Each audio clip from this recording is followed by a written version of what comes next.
복된 화요일 아침입니다. 신성 목사입니다. 오늘 우리가 함께 볼 말씀은 느헤미야 6장 말씀입니다. 5절부터 16절까지 말씀 보겠습니다. 다섯 번째도 산발랏이 심부름꾼을 시켜서 같은 내용을 보내왔다. 심부름꾼이 가지고 온 편지는 봉하지 않았는데 그 내용은 다음과 같다. 당신과 유다 사람들이 반역을 모의하고 있고 당신이 성벽을 쌓는 것도 그 때문이라는 소문이 여러 민족 사이에 퍼져 있어. 가슴 사실을 확인하였어. 더구나 이 보고에 따르면 당신은 그들의 왕이 되려고 하고 있으며 예루살렘에서 당신을 왕으로 떠받들고서 유다의 왕이 있다고 선포하게 할 예언자들까지 이미 임명하였다는 말을 들었어. 이러한 일은 이제 곧 왕에게까지 보고될 것이요. 그러니 만나서 함께 이야기합시다. 나는 그에게 회답을 보냈다. 당신이 말한 것은 사실이 아니요. 당신이 마음대로 생각하여 꾸며낸 것일 뿐이요. 그들은 우리에게 으름장을 놓았다. 그렇게 하면 우리가 겁을 먹고 공사를 중단하여 끝내 완성을 못할 것이라고 생각한 것이다. 하나님 나에게 힘을 주십시오.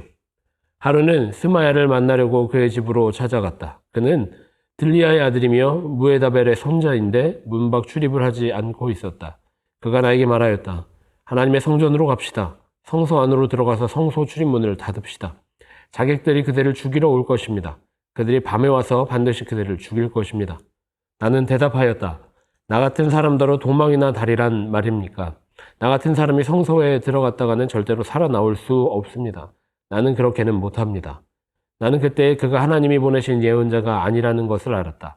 그는 도비야와 산발랏에게 매수되어서 나를 해치는 예언을 하였다. 그들이 스마야를 매수한 것은 나에게 겁을 주어 성소를 범하는 죄를 짓게 하여서 나의 명예를 떨어뜨리고 나를 헐뜯으려는 속셈이었다.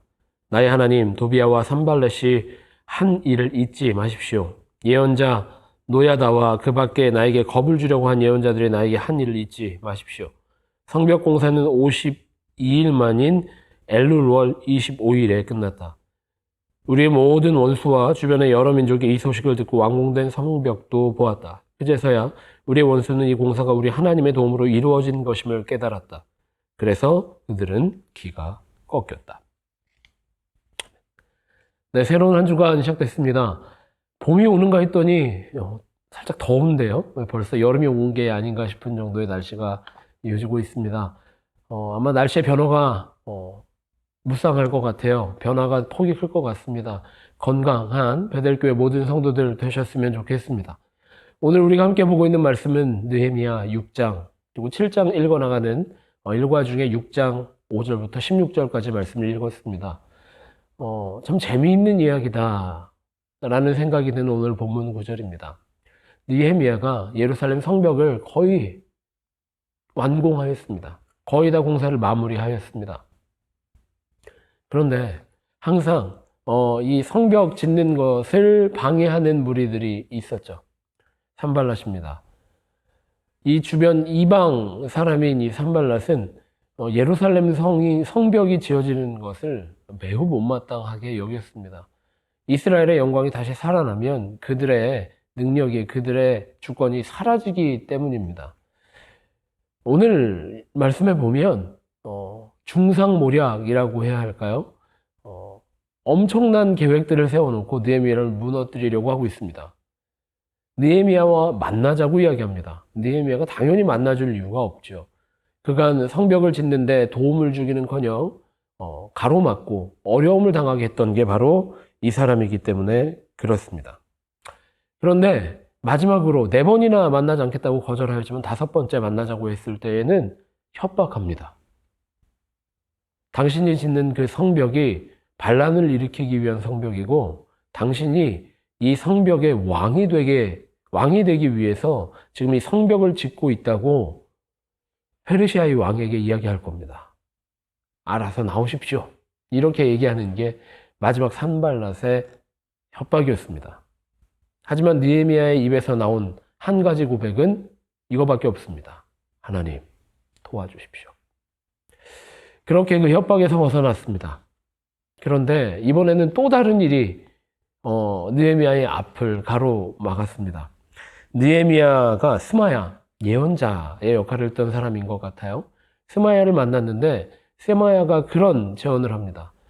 분명히 오늘 밤에 당신을 죽이려고 산발랏이 자객을 보낼 겁니다. 자객을 보낼 텐데 당신이 최대한 안전한 곳으로 가야 합니다. 그 안전한 곳은 성전 안에 있는 성소밖에 없습니다. 그 안에 들어가서 숨어 있으십시오. 문을 닫고 그 안에 숨어 있읍시다. 이렇게 이야기합니다. 여러분, 이 이야기가 얼마나 무서운 이야기인 줄 아십니까? 이스라엘 백성들에게, 특히 성전에서 성소라고 하는 곳은 대제사장도 1년에 한 번밖에 못 들어가는 아주 거룩한 곳이었습니다. 다시 말하면 이 성소는 말 그대로 하나님의 공간이었던 것입니다. 그런데 지금 스마야가 느헤미야에게 이 하나님의 공간을 침해하고 제사장의 권위를 무시하고 성소에 그냥 들어가 버리자라고 제안한 겁니다. 물론 목숨을 구하기 위해서라고 하는 이유가 붙어 있지만 느헤미야는 흔들리지 않았습니다. 이것이 간교임을, 모략임을, 그들의 계획임을 깨닫게 된 것이죠. 느헤미야가 이렇게 얘기합니다. 내가 어떻게 거기에 들어가겠습니까? 내가 어떻게 그런 죄를 범할 수 있겠습니까? 라고 마다하게 됩니다. 알고 보니 스마야는 이 산발랏에게 사주를 받아서 산발랏의 계획에 동참했던 것입니다. 느헤미야가 다시 한번 그렇게 기도합니다. 하나님, 저 원수들의 행동을 기억해 주십시오.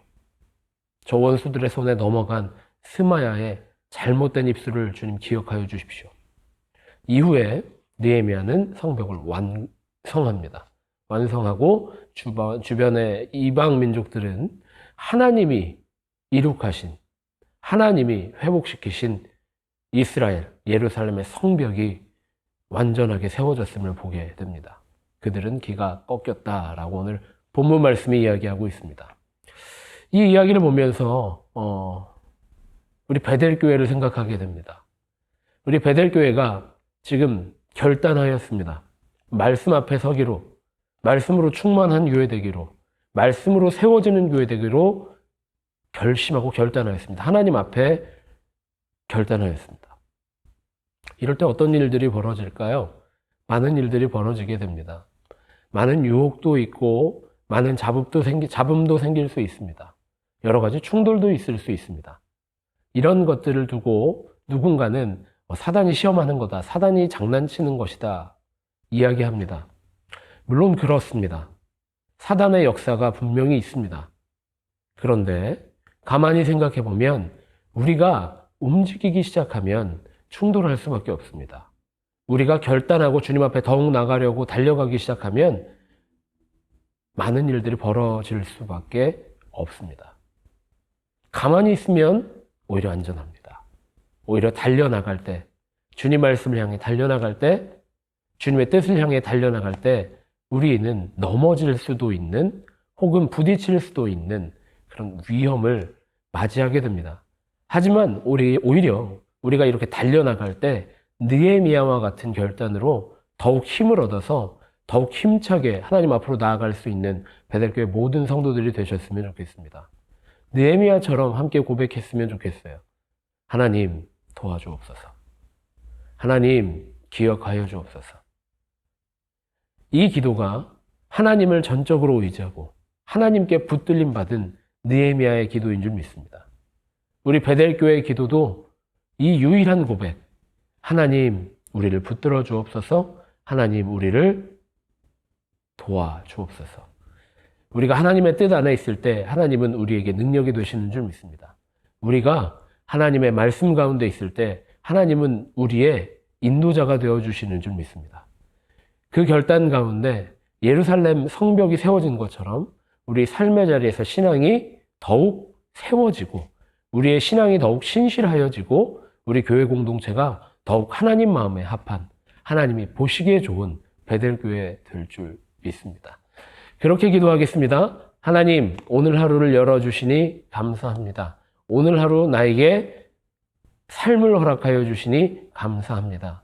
오늘 하루 삶의 자리에서 성전을 회복하듯, 성벽을 회복하듯 주님 나라의 백성으로, 크리스찬으로 주님 주신 삶을 회복하기를 원합니다.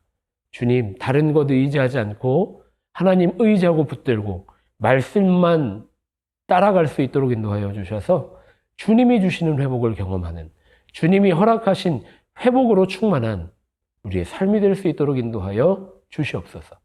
그렇게 기도하고 기대하는 마음으로 오늘 하루 승리하는 베델교회 모든 성도들 되시기를 간절히 기도하고 축복합니다.